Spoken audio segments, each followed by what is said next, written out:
哋而家咧就做一個開工嘅登記一個演示嘅，係啦。咁我哋而家咧就睇到呢個界面啦，就開工登記嘅。我哋係先點入開工登記啦。咁我哋要揀個新增開工，我哋要揀一個做嘢嘅地方嘅，即係工地啦。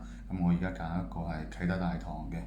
咁呢度咧，我哋要揀喺路軌定係非路軌嘅。咁我哋啟德大堂咧係屬於非路軌啦，咁我哋揀非路軌。咁負責人咧就係打 CP 個人個名嘅，係啦。咁呢個 ETMS 咧就係打個TN number，係啦，TN number。咁打完之後咧就確定，確定完之後咧就會開始叫你 scan 你啲開工工具嘅。咁我哋而家就直接係對住啲工具咧就 scan 啦。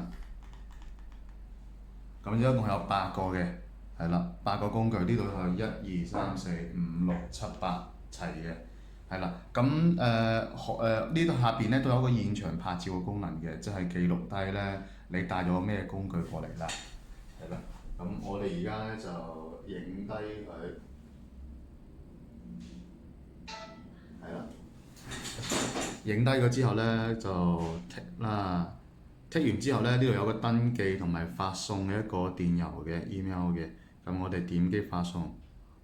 發送完之後咧，綁呢部設備綁定嘅一個郵箱咧，佢就會收到一封郵件嘅，係啦，咁就好似喺呢度啦，咁收取